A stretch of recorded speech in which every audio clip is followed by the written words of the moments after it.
하나님의 은혜를 간구하는 성도 여러분들이 되셨으면 좋겠습니다. 우리는 지난 시간에 이어서 계속해서 호세아서 말씀을 통해서 타락한 이스라엘의 실상과 그리고 그런 이스라엘을 향한 간절히 호소하는 하나님의 진실하신, 아니 변함이 없으신 사랑을 함께 말씀을 통해서 배우고 있습니다. 간혹 이런 분들이 있습니다. 구해야 할 것과 구해서는 안 될 것을 구별하지 못하는 사람들이 있습니다. 아니 때로는 버려야 할 것과 버려서는 안 될 것을 분별하지 못하는 그런 사람들이 있습니다. 이런 사람들은 참으로 어리석은 사람들입니다. 그런데 지금 보면 말씀을, 이스라엘은 그런 어리석은 삶을 살고 있다라고 호세아 선지자는 말하고 있습니다. 이스라엘은 자신이 끝까지 놓치지 아니하고 정말 붙들어야 할 하나님의 덮어주심의 은혜는 거절하고, 붙잡아서는 아니 될 세상의 왕들을 붙잡고, 그리고 구해서는 안 될 우상을 구하며 자신의 삶을 살아가고 있다라고 호세아 선지자는 고발하고 있습니다. 성도 여러분, 이스라엘에게 있어서 가장 큰 문제는 바로 우상 숭배의 문제였습니다. 우상 숭배는 단순히 사람이 만든 형상 앞에 제물을 바치고 절을 하는 그런 문제가 아닙니다. 솔로몬 시대를 보십시오. 마지막 때에 어떠하였습니까? 열왕기상 11장 1절 말씀을 보면 이렇게 기록을 하고 있습니다. 솔로몬이 바로의 딸 외에 이방의 많은 여인을 사랑하였으니 곧 모압과 암몬과 에돔과 시돈과 헷 여인이라라고. 분명 하나님께서는 신명기 말씀을 통하여서 이방 여인들과 혼인하지 말라라고 이렇게 명령하셨음에도 불구하고 그들은 너무나 쉽게 서로 통혼하고, 그리고 그들도 너희와 서로 통혼하게 하였다라고 성경은 말하고 있습니다. 우상 숭배는 하나님과 맺은 언약을 어기는 것입니다. 이러한 우상 숭배는 이스라엘 전체적으로 보면 도덕적인 타락과 그리고 사회적인 부패를 가져오게 되었습니다. 그래서 우리가 호세아서를 통해서 이스라엘 안에 음란과 거짓, 그리고 교만과 폭력과 같은 이런 죄악이 가득하게 되었음을 또한 말씀을 통해서 확인할 수가 있다라는 사실입니다. 1절 말씀에 보면 호세아 선지자는 이렇게 호소하고 있습니다. 에브라임이 말을 하면 사람들이 떨었도다. 그가 이스라엘 중에서 자기를 높이더니 바알로 말미암아 범죄함으로 망하였거늘이라고 말입니다. 호세아 선지자는 이스라엘이 얼마나 막강한 나라였는지, 에브라임이 말을 하면 사람들이 떨었다라고 1절 상반절에서 우리에게 말씀하여 주고 있습니다. 당시 여로보암 2세가 통치하던 그런 통치 기간이었습니다. 경제적으로 그리고 군사적으로 솔로몬 시대를 다시금 회복할 만한, 즉 국토가 하맛 어기부터 아라바 바다까지 모든 영토를 거의 회복할 정도의 그런 군사력, 그리고 그러한 경제력을 가지고 통치하던 그런 시대였다라고 성경은 말을 하고 있습니다. 마치 정글에서 사자가 표하면 모든 동물이 숨을 죽이고 떨듯이 이스라엘의 말 한마디에 주변의 세상이 두려워 떨었다라고 지금 말씀하여 주고 있는 것입니다. 이스라엘이 이렇게 힘이 있게, 그런 힘이 있는 나라가 될 수 있었던 것은 스스로의 힘으로 되어진 것이 아닙니다. 오직 하나님의 은혜와 하나님의 복주심의 결과이기 때문입니다. 그런데 이스라엘은 이것이 하나님께서 주신 축복인 줄을 깨달아 알지 못하였고, 오히려 세상에서 더 인정받으려고, 아니 더 많은 것을 얻고 누리기 위해서 우상을 찾아갔다라고 선지자는 고발하고 있습니다. 이스라엘이 우상을 찾아간 것이 무엇 때문이었습니까? 더 높아지려고, 아니 더 많은 것을 누리기 위함이었지만 그들의 기대와는 달리 바알을 섬기며 그리고 음란을 행함으로 말미암아서 오히려 힘과 생명을 잃어버리고 죽음으로, 아니 멸망으로 넘겨지게 되어졌다라고 1절 하반절은 이야기하고 있는 것입니다. 그래서 북이스라엘은 BC 722년에 아수르에 의해 멸망당하고 말았습니다. 계속해서 2절 말씀 같이 한번 읽어보겠습니다. 호세아서 13장 2절 말씀 함께 읽겠습니다. 이제도 그들을 더욱 범죄하여 그 은으로 자기를 위하여 우상을 부어 만들되 자기의 정교함을 따라 우상을 만들었으며 그것은 다 은장색이 만든 것이거늘 그들은 그것에 대하여 말하기를 제사를 드리는 자는 송아지와 입을 맞출 것이라 하도다. 아멘. 2절 상반절 말씀에 우상을 만드는 과정을 호세아 선지자는 지금 설명하고 있습니다. 우상들은 보통 청동을 녹여 신상을 만들고 그리고 그 위에 만든 사람의 취향이나 또는 생각에 따라서 은이나 금을 입히고 여러 가지 화려한 장식을 하였다라고 합니다. 우상들은 은장색, 즉 세공사들의 손에 의해 만들어진 조각품에 불과함에도 불구하고 사람들은 그 신상에 제사를 하였고, 그리고 2절 마지막 절에 보면 제사를 드리며 송아지의 입을 맞추고 섬겼다라고 이렇게 기록하고 있는 것을 볼 수가 있습니다. 2절 말씀의 제사는 희생제사를 말합니다. 레위기 18장 21절은 이렇게 말씀하여 주고 있습니다. 너는 결단코 자녀를 몰렉에게 주어 불로 통과하게 함으로 내 하나님의 이름을 욕되게 하지 말라. 나는 여호와이니라 라고 말입니다.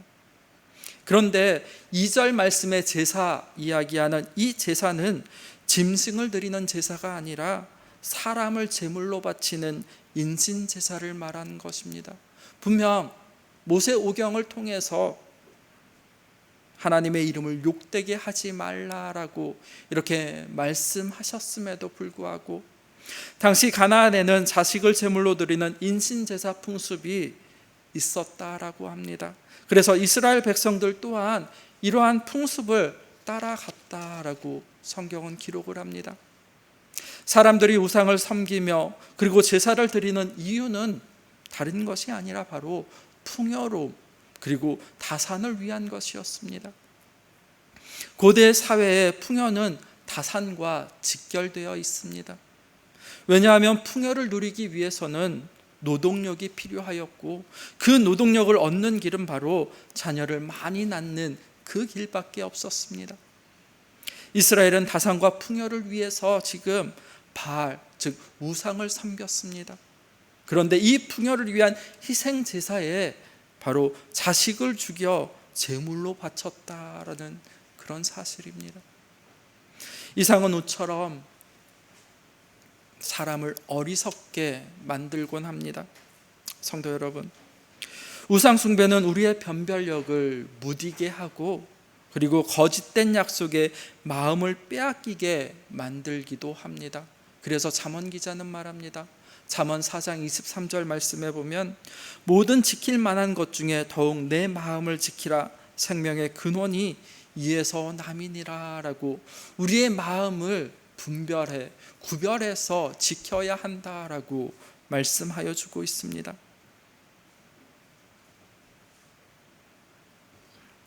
그래서 우상은 여호와 하나님의 크신 능력으로 이스라엘 백성들은 출애굽의 구원을 체험하였습니다. 시내산에서 여호와 하나님과 굳은 언약도 맺었습니다. 말씀을 한번 찾아보겠습니다. 출애굽기 19장 7절 8절 말씀입니다. 출애굽기 19장 7절 8절 말씀 함께 읽겠습니다.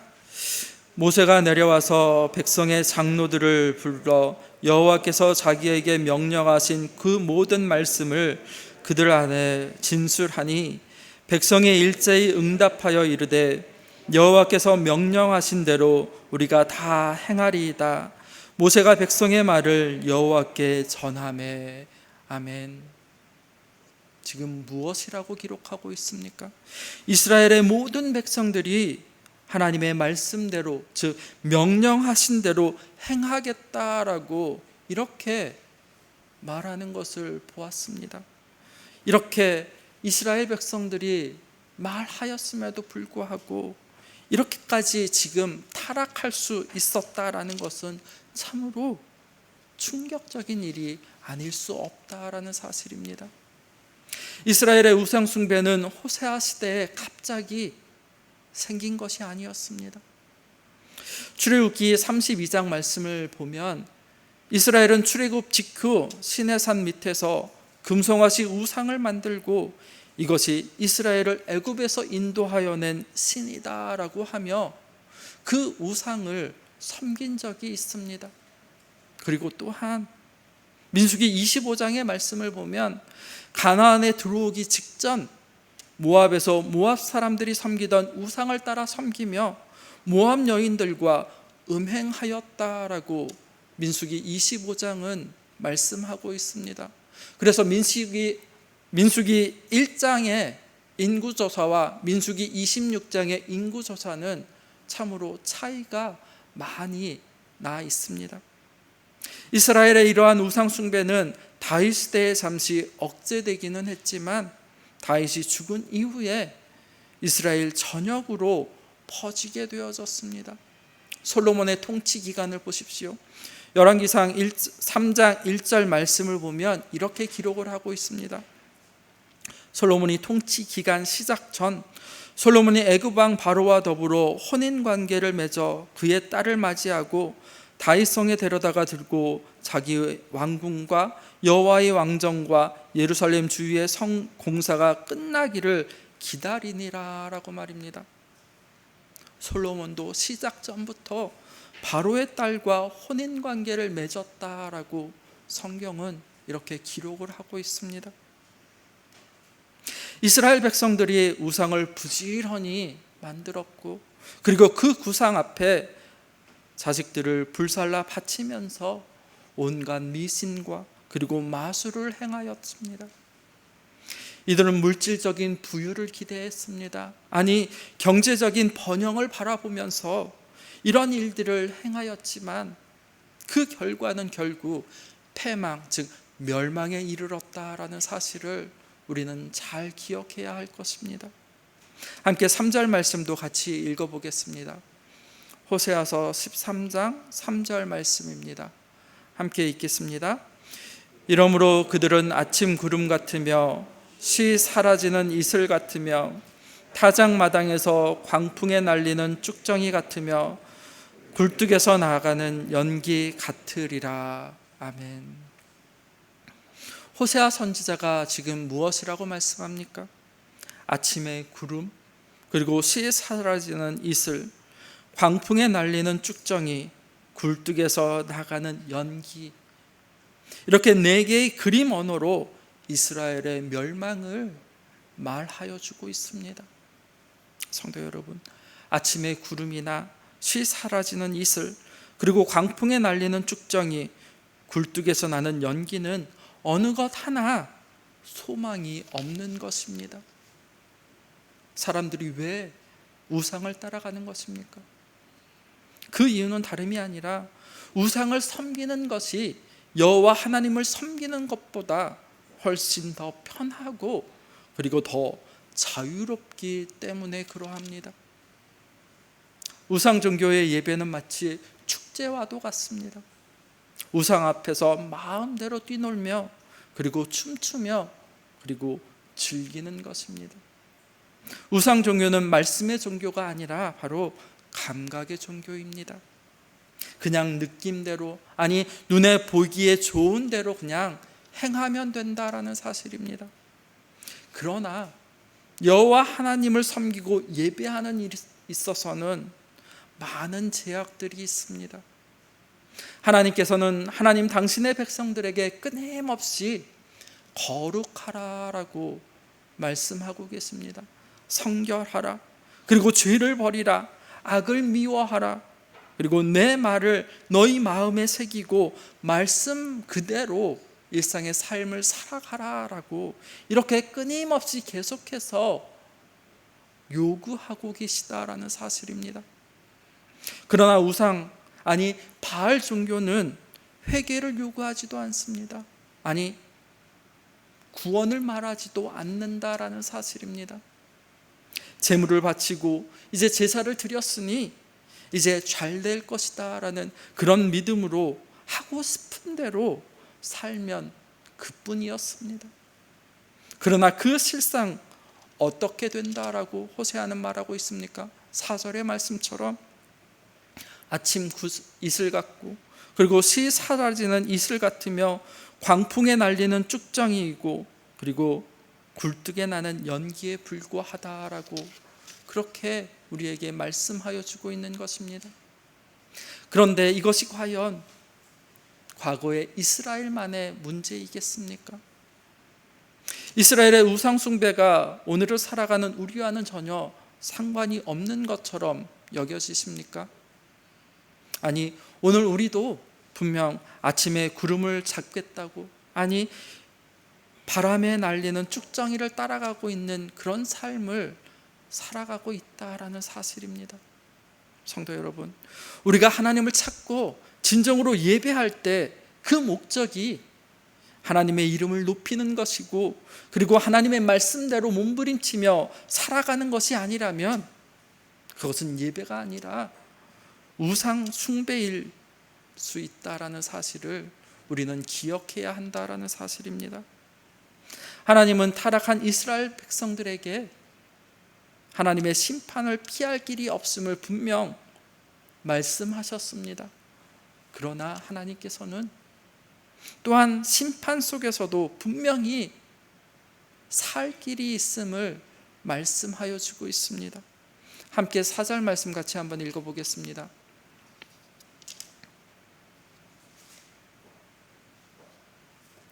호세아서 13장 4절 말씀입니다. 함께 읽겠습니다. 그러나 애굽 땅에 있을 때부터 나는 내 하나님 여호와라. 나 밖에 내가 다른 신을 알지 말 것이라.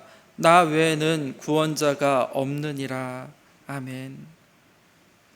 이스라엘이 하나님을 버리고 우상을 따라갔음에도 불구하고 하나님께서는 당장 이스라엘 백성들을 멸하지 아니하셨습니다. 하나님 당신의 백성들을 결코 놓지 못하시는 분이십니다. 혹시 지난주 설교 본문 그리고 설교 제목이 기억이 나십니까? 포기하지 않는 하나님의 사랑. 하나님 앞으로 믿음으로 회개하고 돌아오면 하나님께서는 언제든지 바르게 세워주신다라고 호세아 12장 6절 하반절 말씀에 보면 인애와 정의를 지키며 항상 너희 하나님을 바랄지니라 라고 이렇게 호세아는 외쳤다라는 사실입니다. 마지막 순간까지 우리가 섬기는 하나님, 제가 믿는 하나님은 결코 포기하지 아니하시며 회복의 기회를 또한 주시는 분이 바로 하나님이십니다. 믿으시기 바랍니다. 소요리 문답 제1번 문답에 보면 이런 문답이 있습니다. 사람의 제일 되는 목적이 무엇입니까? 라고. 사람의 제일 되는 목적은 하나님을 영화롭게 하고 하나님을 영원토록 즐거워하는 것이다 라고 이렇게 기록하고 있습니다. 그리고 이 문에 보면 하나님을 영화롭게 하고 영원토록 즐겁게 하기 위한 이 규칙이 무엇이냐라고 묻고 있습니다. 그 물음의 답은 신구약 성경을 통한 하나님의 말씀이 규칙이다라고 기록되어져 있다라는 사실입니다. 하나님께서는 이스라엘로 믿음으로 회개하고 깨닫고 하나님께로 돌아오게만 그렇게만 하기 위해서 지금 과거 이스라엘에게 베푸신 그 은혜를 다시금 상기시켜 주신다라는 사실입니다. 이스라엘이 애굽에서 바로의 학정에서 신음하고 있을 때 그들을 구해 주신 분이 바로 하나님이십니다. 출애굽기 3장 7절 8절 말씀에 보면 이렇게 기록을 하고 있습니다. 여호와께서 이르시되 내가 애굽에 있는 내 백성의 고통을 분명히 보고 그들이 그들의 감독자로 말미암아 부르짖음을 듣고 그 근심을 알고 내가 내려가서 그들을 애굽인의 손에서 건져내고 그들을 그 땅에서 인도하여 아름답고 광대한 땅, 젖과 꿀이 흐르는 땅, 곧 가나안 족속, 헷 족속, 아모리 족속, 브리스 족속, 히위 족속, 여부스 족속의 지방에 데려가게 하노라라고 이렇게 기록하고 있는 것을 볼 수가 있습니다. 이스라엘 백성들이 애굽에서 신음하는 그 소리를 보고 듣고 알았고 건져내서 젖과 꿀이 흐르는 땅에 데리고 가게 하시겠다라고 하나님은 이렇게 말씀하여 주셨습니다. 이스라엘이 어떻게 애굽에서 구원받았는지를 다시금 생각해 보라라고 지금 말씀하여 주고 있는 것입니다. 하나님께서는 이 놀라운 이적 능력으로 이스라엘을 구원해 주셨지만 이스라엘 백성들은 하나님께서 자신들을 위해 행하신 그 모든 것들을 잊어버리고 오로지 눈앞에 보이는 현실 앞에 자신들의 이익만을 바라보며 지금 삶을 살아가고 있다라는 사실입니다. 혹 저와 여러분은 그렇지 않습니까? 지금 이스라엘은 당장 자신들의 소망하는 것, 자신들이 요구하는 것을 만족시켜 준다라고 하면 그것이 무엇이든 상관없이 그것을 따라가고 있다라는 사실입니다.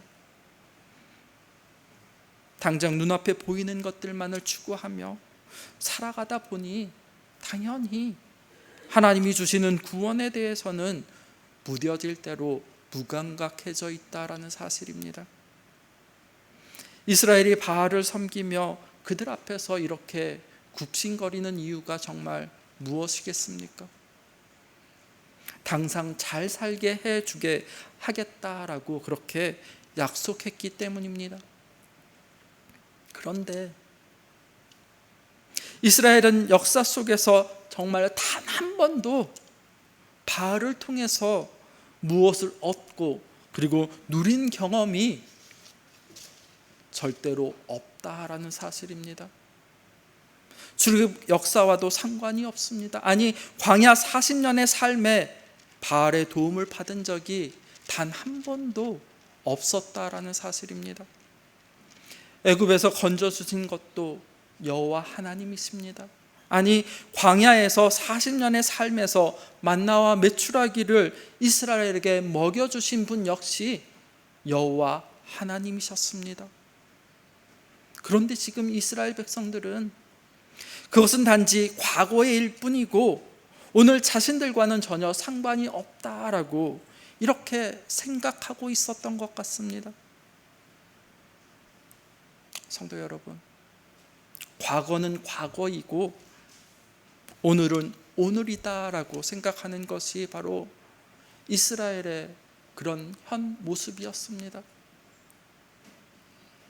정말로 과거는 과거이고 오늘은 오늘입니까? 그림 하나 보여주시겠습니까? 단재 신세호 선생님은 이렇게 말했습니다. 역사를 잊은 민족은 미래가 없다라고 말입니다. 이스라엘 백성들에게 있어서도 마찬가지일 것입니다. 과거가 중요한 것이 아니고 오늘이 중요하다라는 이 말, 그러나 이러한 주장은 바로 억지이고 거짓이다라는 것입니다. 왜냐하면 하나님께서도 오늘도 아니 여전히 이스라엘과 함께 하시며 그들을 돌보고 계시기 때문에 그러하다라는 사실입니다. 그런데 문제가 무엇입니까?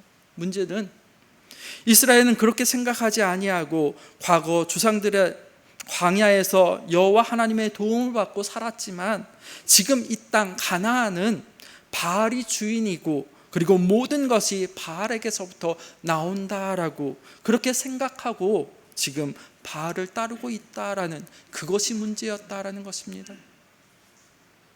호세아 선지자는 분명 호세아 2장에서 이렇게 말하였습니다. 호세아서 2장 8절 말씀에 보면 이렇게 기록을 합니다. 곡식과 새 포도주와 기름은 내가 그에게 준 것이요 그들이 바알을 위하여 쓴 은과 금도 내가 그에게 더하여 준 것이거늘 그가 알지 못하도다라고 이미 호세아는 호세아 2장에서 이렇게 말한 바가 있었습니다. 이스라엘의 비극은 과거 하나님께서 그들의 조상에게 베풀어 준 그 은혜를 잊었을 뿐만이 아니라 현재 자신들에게 베풀어 주신 그 하나님의 덮어주심의 은혜 또한 깨달아 알지 못하고 있는 그것입니다. 지금 이스라엘은 자신들에게 좋은 일이 생기면 하나님께서 주신 것이 아니라 그것이 바로 바알 때문이라고 생각하고 바알에게 가서 제사하고 감사하고 있다라는 사실입니다. 그런 이스라엘을 향하여서 하나님께서 무엇이라고 지금 책망하고 계십니까? 4절 말씀 다시 한번 읽어보겠습니다. 호세아 13장 4절 말씀 다시 한번 읽겠습니다. 그러나 애굽 땅에 있을 때부터 나는 내 하나님 여호와라. 나 밖에 내가 다른 신을 알지 말 것이라. 나 외에는 구원자가 없느니라. 아멘. 나 외에는 구원자가 없느니라 라고 하나님께서는 이스라엘 백성들을 책망하셨습니다. 성도 여러분, 이스라엘의 구원자는 오직 여호와 하나님밖에 없다라는 이 사실을 무엇으로 증명할 수가 있겠습니까? 아니, 하나님께서 그렇다라고 말씀하시면, 아니 선포하시면 그것으로 끝나는 것입니까? 물론 하나님께서 그렇게 선포하셨으니 그것을 믿으면, 아니 믿음으로 받으면 우리는 됩니다.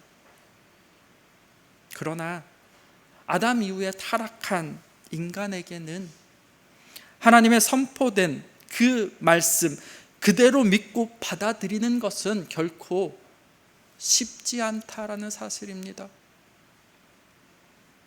하나님께서 그 사실을 너무나도 잘 알고 계셨습니다. 그래서 그 사실을 이스라엘의 역사를 통하여서 말씀해 주시고자 하는 것입니다. 우리가 믿는 기독교의 신앙의 특징은 바로 역사성입니다.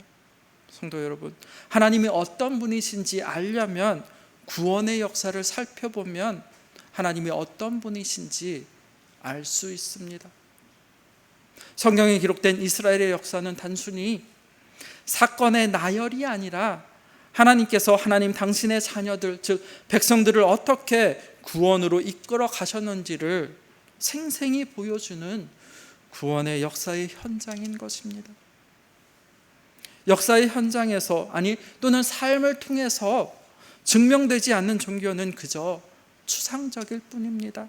아니 비현실적일 수밖에 없고 신뢰할 수 없다라는 사실입니다. 성도 여러분, 하나님께서 우리에게 성경을 주신 이유가 무엇이겠습니까?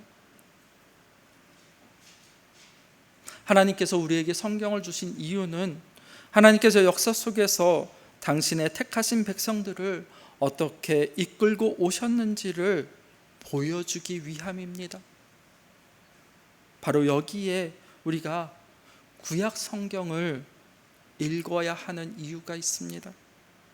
구약 성경은 하나님께서 구원자 되시는 예수 그리스도를 이 땅에 보내주시기 전에 아브라함을 통하여서 그리고 그의 후손인 이스라엘을 통해서 메시아의 오심을 준비시키는 역사 과정에 대한 기록이 담겨져 있기 때문에 그러합니다.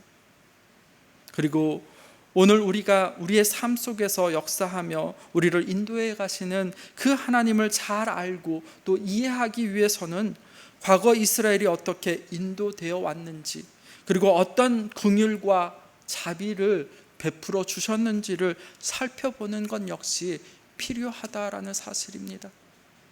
성도 여러분, 우리는 구원의 역사를 통해서 오직 하나님 한 분만이 우리의 유일한 구원자이심을 분명히 확인할 수 있게 되는 것입니다. 기독교의 신앙은 맹목적인 믿음이 결코 아닙니다. 하나님께서 이스라엘에 행하신 일들을 통해서 오늘 우리에게도 함께 하심을 믿는 것이 바로 기독교 신앙의 기초이며 바로 핵심 되어지는 부분입니다. 그래서 하나님께서는 신명기 말씀을 통해서 이렇게 말씀하셨습니다. 신명기 11장 19절 말씀에 보면 이렇게 기록을 합니다. 또 그것을 너희의 자녀들에게 가르치며 집에 앉았을 때에든지 길을 갈 때에든지 누워 있을 때에든지 일어날 때에든지 이 말씀을 강론하고 라고 말입니다. 6장에서도 그리고 4장에서도 다음 세대에게 이 말씀을 증거하라라고 계속해서 말씀하고 있는 것을 찾아볼 수가 있습니다. 신명기서를 통해서 이스라엘을 향해 그 자녀들에게 하나님의 말씀, 즉 하나님께서 이스라엘을 위해 행하신 일들을 끊임없이 계속해서 가르치도록 하신 그 이유가 있다라는 사실입니다. 그런데 우리가 알다시피 여호수아 시대 끝에 어떤 일이 벌어졌습니까? 성도 여러분, 말씀을 한번 찾아보겠습니다. 사사기 2장 8절에서 11절 말씀입니다. 제가 가지고 있는 성경은 구약 362페이지입니다. 사사기 2장 8절에서 11절 말씀 함께 읽겠습니다.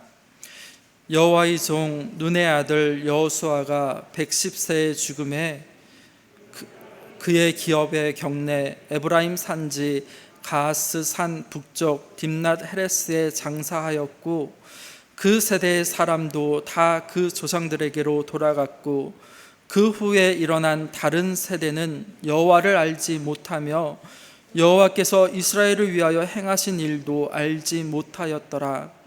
이스라엘 자손이 여호와의 목전에 악을 행하여 바알들을 섬기며. 아멘. 여호수아가 죽고 난 이후 사사시대에 어떻게 되어졌습니까? 다음 세대가 아니라 10절 말씀에 보면 다른 세대다라고 이렇게 표현하고 있는 것을 볼 수가 있습니다. 다음 세대에 하나님의 말씀이 전해지지 아니하였고, 그리고 그 결과 이스라엘은 하나님을 알고 그리고 섬기지 못하는 불행의 역사가 시작되어졌다라고 분명 성경은 기록을 하고 있습니다. 하나님께서는 한순간도 이스라엘을 잊지 않으시고 포기하지 않으셨고, 그리고 그들을 끊임없이 사랑으로 돌보시고 먹이셨다라는 사실입니다. 하나님께서 이스라엘에게 복 주신 이유는 바로 하나님을 더 사랑하고 하나님의 말씀을 따라 일상의 삶을 통해서 생명의 복음을 증거하며 삶을 살아가도록 하기 위함이었습니다. 하나님께서 모세를 통해서 이스라엘 백성들에게 이렇게 경고하셨습니다. 말씀을 한번 찾아보겠습니다. 조금 긴데요. 신명기 6장 10절에서 15절 말씀입니다. 제가 가지고 있는 성경은 구약 271페이지입니다. 신명기 6장 10절에서 15절 말씀입니다. 함께 읽겠습니다. 내 하나님 여호와께서 내 조상 아브라함과 이삭과 야곱을 향하여 내게 주리라 맹세하신 땅으로 너를 들어가게 하시고 내가 건축하지 아니한 크고 아름다운 성읍을 얻게 하시며 내가 채우지 아니한 아름다운 물건이 가득한 집을 얻게 하시며 내가 파지 아니한 우물을 차지하게 하시며 내가 심지 아니한 포도원과 감람나무를 차지하게 하사 내게 배불리 먹게 하실 때에 너는 조심하여 너를 애굽 땅 종 되었던 집에서 인도하여 내신 여호와를 잊지 말고 내 하나님 여호와를 경외하며 그를 섬기며 그의 이름으로 맹세할 것이니라. 너희는 다른 신들 곧 내 사면에 있는 백성의 신들을 따르지 말라. 너희 중에 계신 너희의 하나님 여호와는 질투하시는 하나님이신즉 너희의 하나님 여호와께서 내게 진노하사 너를 지면에서 멸절시키실까 두려워하노라. 아멘. 하나님께서 모세를 통해서 이스라엘 백성들에게 어떻게 말씀하셨습니까? 너를 애굽 땅 종 되었던 집에서 인도하여 내신 여호와를 잊지 말고 오직 여호와 하나님을 경외하며 섬기며 그의 이름에 맹세하라라고, 그리고 내 사면에 있는 백성의 신에 따르지 말라라고 이렇게 말씀하여 주셨습니다. 약속의 땅 가나안에 들어가면서 이스라엘 백성들의 삶은 부유해졌고 그리고 평안해지고 배가 불러지게 될 때 하나님을 잊지 말고 다른 신들을 섬기지 말라라고 분명 말씀하여 주셨습니다. 그리고 너희 중에 계신 너희의 하나님 여호와는 질투하시는 하나님이다라고, 너희의 하나님 여호와께서 내게 진노하사 너를 지면에서 멸절하실까 두려워하라라고 분명 우리에게 경고하여 주셨습니다. 그런데도 이스라엘 백성들은 여호와 하나님의 은혜를 잊어버렸습니다. 하나님의 은혜로 배가 불러오자 그들은 하나님을 버리고 바알을 따라갔고 결국에는 하나님의 심판을 피할 수 없는 그런 상황에까지 이르게 되어졌습니다. 12절 말씀에 보면 이렇게 기록을 하고 있습니다. 호세아 13장 12절 말씀에 보면 에브라임의 불의가 봉합되었고 그 죄가 저장되었나니라고 말입니다. 그동안 하나님께서는 이스라엘을 심판하지 않으셨다고 해서 이스라엘의 죄가 모두 다 잊혀진 것이 아니다라는 사실입니다. 이스라엘의 죄는 여전히 하나님의 기억에 선명하게 남아있고 그 죄가 저장되어졌다라고 이렇게 말씀하고 계십니다. 하나님께서 하나님을 대적하고 그리고 세상을 의존하는 이스라엘 백성들에게 이제 멸망을 선포하셨습니다. 7절 8절 말씀에 보면 이렇게 기록을 합니다. 그러므로 내가 그들에게 사자 같고 길가에서 기다리는 표범 같으리니 내가 새끼 잃은 곰같이 그들을 만나 그의 염통 거풀을 찢고 거기서 암사자같이 그들을 삼키리라. 들짐승이 그들을 찢으리라 라고 말입니다. 그리고 또한 16절에서도 이렇게 말씀을 하고 있습니다. 사마리아가 그들의 하나님을 배반하였으므로 형벌을 당하여 칼에 엎드러질 것이요 그 어린아이는 붓으로 떨어지며 아이벤 여인은 배가 갈라지리라 라고 하나님께서 무서운 심판을 예고하셨다라는 것입니다. 성도 여러분, 우리가 믿는 하나님은 어떤 분이십니까? 사랑의 하나님입니다. 맞습니까? 하나님의 사랑을 무엇이든 허용하며, 아니 무조건 좋다는 것으로 우리는 때로 오해할 때가 있습니다. 하나님의 사랑은 때로 심판으로, 진노하심으로도 표현되어지곤 합니다. 분명 신명기 6장 15절은 말씀하였습니다. 하나님은 질투하시는 하나님이시다라고 말입니다. 하나님께서 하나님 당신의 백성이 하나님을 버리고 다른 신들을 쫓을 때 질투하시며 진노하시며 징계하시는 분이 하나님이십니다. 당신의 백성들을 향한 하나님의 심판은 무서울 만큼 가혹하다라는 사실입니다.